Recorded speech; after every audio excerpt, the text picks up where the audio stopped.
Oh, yeah. Oh, good Lord. Okay.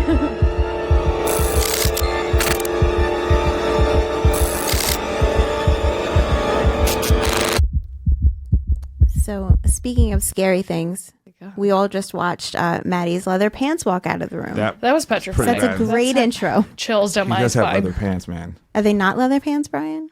Oh, I didn't even notice, but we'll talk about that later. Oh. That's all I could notice when he stood up. Yeah. It We was saw- like seeing a really sad Yeah, lead singer I of a saw- band. I saw They those can't pants. sing. So this segment of the show, we talk about like ghost stories, paranormal experiences, unexplainable things. You seem more ready to talk about this, Gabby. This is more my speed. Now that we're out of the fighting stuff, this is where, Okay. yeah. Should I just jump right in? Yeah, go ahead. Go for Cool. it. I grew up in a haunted house. Great. Do you believe in ghosts? Yeah, kind of, yeah. Okay. I don't not believe in it. I absolutely do. Oh my God, I love this. So I grew up in this town called Monmouth County in New Jersey. It's where the Battle of Monmouth was in fucking some war. Also, one of the first, what's it called? Like communist societies was in my town. It was called the Great American Phalanx. Okay. It was this big community where all these people lived and they raised their kids together and whatever. And it burned to the ground and everyone died. So it's like there was the battle and then everyone died. There's like 6 million ghosts in my town. Great. If you're into that. And where I live in a house in the middle of the woods, and we have what's it called? Like a stream in the back of my yard. So that's where the hospital grounds was. So I have like 6,000 ghost stories. I'm trying to think of which one. So my parents are artists. So this being said, they could have been on acid from the day they were born.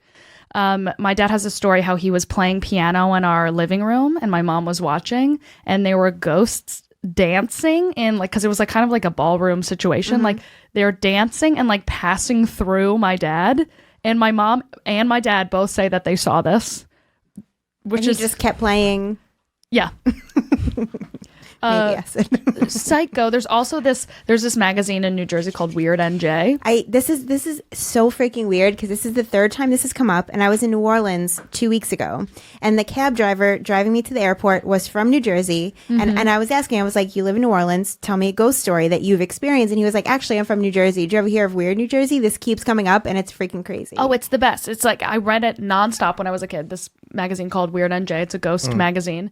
And one of the most haunted streets is our street because there's this old woman who like walks up and down it, and people always stop her and are like, "Are you okay?" And she's just a fucking, translucent human being. Yeah, like a residual energy. Yeah. Yeah. So, I mean, I have countless stories, but that's my big Have you one. ever experienced anything? No, I've never seen a ghost, but I always feel like I'll walk down my hallway and all the hairs hair will will go stand up up. on my arms. Or we have a lot of instruments, and every time I play an instrument, it feels like a wall of people are watching me. It's really fucking spooky. So aside from the house that you grew up in, is that the only time you've ever felt weird energy like that? One time in Brooklyn, I brought home 2 little portraits that I got at like a yard sale Never thing. get anything from a yard sale. Yeah, I was like, I picked these up. I'm like, okay, these are deeply haunted, and still hung them on my wall. And I always would feel like very weird energy late at night, and I threw them out, and it disappeared. Yeah. I get that. Yeah. I've just watched too many bad movies about that, and it's like I can never get anything owned by anybody else. Also, mirrors freak me out bad. Really? Because In they're general? portals? In general, yeah. Like when I sleep, like there can't be like because of what's in one them? that I can see. Have you ever seen Drinking on Candyman? everybody. Did Yeah. Candyman freak you out? Not that much. That type of thing didn't really freak me out too much. But Shit. who was on the show? I said Candyman 4 times ever since the time I saw it. I haven't hit a 5th one. Motherfucker never showed up. No, it was the other one when I was growing up. What's the other one? Something Mary? Bloody Mary? Bloody Mary. Yeah, when I was growing up, because I'm 100, it was always like go into the bathroom with the lights out, say Bloody Mary 3 times, and I did that. And never nothing did I've ever done it happened. too. Yeah. And nothing ever Beetlejuice, obviously. happened. Of course. Have you ever played with a Ouija board? Oh, 1,000 times. And did anything weird ever happen? Nothing weird. A couple of my friends have crazy stories. Nothing weird happened with us, but I've always like just freaked me. You know when you just get freaked out and you have to stop? Yeah. 1,000 times. Yeah. I never really had anything either. I did like twice when I was younger because now I won't even try to play with them because it's too freaking evil. But yeah, nothing. It was just like it would kind of move like very slowly. And it's like obviously just from like the motion of like whatever it is that we're doing, like not purposely. But yeah. Did you have like one of the old ones, one of the new ones? I think the old ones had like a wooden fucking cursor, but like the new ones are plastic. It just doesn't even seem like it would be real. You know what I mean? I don't remember. It's like anything made by Mattel. You're not gonna fucking. I mean, it was probably made by Mattel. This is when I'm like a early teenager, like 13 years So old. probably one of the fucking newer ones. My mother won't fucking do that shit. You shouldn't. She's so stupid. No, because that's what brings demons here. Jesus Christ. Yeah, she's a fool. She fucking goes to psychics. Stop it, Brian. Brian, you had a ghost story the other day. You have a ghost story? No, Do you not believe I think he told I'm it not on Brian. air. No, Brian told it on air. Oh, shit. Sorry. Yeah. No, didn't you told it on air though, right? The thing that happened with your TV and whatever. Oh yeah, I did. See, and that freaked you out a little Just a little bit. because he claims to be a non-believer. You I'm look not like a believer. Huh? You look like a believer. Hmm. I feel like I'm right. I guess I feel like people don't like to admit it, but deep down inside, when something weird happens, you're not just like, if it freaks you out, there's got to be something that's at least unsure inside of you about it. Yeah. What do you got, Chris? When I think I was like 19 or 20, and then when my grandma, who was like my favorite person, she passed away, and I was like, so the night she died, I was super sad. How old are you? 19 or 20 at this point, and yeah, so her and I were like extremely close, and then that night I was like really sad, and I got hammered, and then and then I went home, and the next night though I didn't do anything, so my head was clear, and when I fell asleep, it was like I had the craziest dream about, like, my grandma and I were just sitting talking, and she would let me know everything was gonna be all right, but she was crying these tears that were like black. They were like it was like she was almost like a statue that was like bleeding, and but it felt like so real. And when I woke up, I was like, I was crying. I don't know. It was very, very, very, very strange. Was it comforting to you at all? Yeah, it was. Yeah. It was like she was just telling me that, like, don't be sad, that like I'll be fine, all that stuff. Basically like whatever pep talk you would tell somebody if you just died and you're sad that you're gonna be, Basically, she just gave me like a little pep talk and was telling me. Yeah. I feel like the fact that you woke up comforted, it probably was a real thing where she's like, I'm good. It feels very real. Yeah.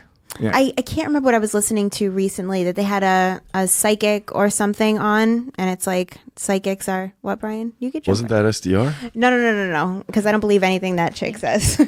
But they were saying that, oh God, this is even worse of a reference. I think it was on the Ron Burgundy podcast, but like in a moment where they weren't joking, like, because I feel like she was kind of trying to answer honestly and not playing into the joke. And she said that she doesn't drink because like her sensitivities exponentially increase when she's drinking. And that's why she says like anybody who might be sensitive or whatever shouldn't drink. But I feel like people that are drunk don't really have these weird experiences. But on SDR a couple weeks ago, I don't want to talk a whole lot of shit, but there was someone who claims to be a psychic. And I mean, Real winner, that one. She wasn't very good at it. I mean, on the show, I feel really bad to say this, but like on the show, and everybody go back and check it out. It's the one with Tony Hinchcliffe, the SDR show. And so she read like everybody in the room. And for me, it's like if I asked anybody off the street, and if I tell them, hey, there's a guy who I'm talking to who's a white supremacist in jail. It's not true, by the way. I was going to say, what? I take back everything I said about him. No, but this was something that was said like in the courtyard prior to the show happening, or while she's there. People are like, oh, he's a white supremacist and whatever. And then the other option is a porn star. And then we come in here and she's like, oh, well, here's what I feel. You probably shouldn't go for the white supremacist in jail. And then the porn star is just for fun. Oh, thank you for your mystical insight. That was her fucking analysis. That was it. Those are her words. That's what she told Wow, me. she's good. Make him wear a condom. Whoa, you're good. Jesus. But also on the show, Jay and Ralph, because like Ralph was sitting next to her, Jay was across the table, and she mistook them for each other and started What a fucking retard. That's great. I love that. And she was talking to Ralph and she was like, oh, you have to fix the relationship with your wife. And he's like, oh, really? How should I do that? Like played right into it. And then at the end of it, like they told her and she was like, oh no, like what I was saying was. Oh my God. Backpedaling. It was so bad. Wow. So bad. That's but it's awesome, like, it's, though. I don't know.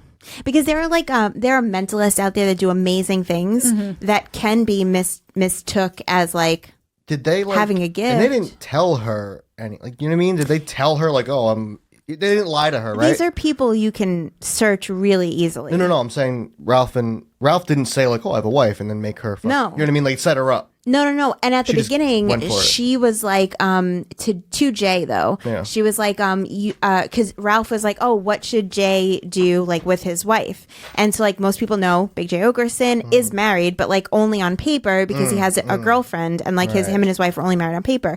And she was like, oh, you have to like really fix your communication. She's not getting enough from you. And it's like that's what you'd say to anybody who's actually married. He's like, but probably not really, because she wasn't like, they're testing her to see if you're picking up on the fact that they're not really married, and he has a girlfriend. And then she just forgot about that whole part later on, and then turned it on to Ralph and was like, so back to you and your wife. It's so bad. Oh my So God. bad. It was so bad. But it's like, even like a sham of a psychic is decent enough at cold reading the room where they can continue. Like what she said to me, if I was somebody who wanted to believe, I'd be like, that's amazing. How'd you know I shouldn't date someone in jail? You know, but it's like she couldn't even really stick to her story. But there are mentalists that do amazing things with like people just by reading them. And you do believe in psychics, right? I don't not believe in it. But I just like to what prove extent that you've never it just one like that is I'm not gonna say it's an impossibility. fair, yeah. But it's like I've never had anything proven to me.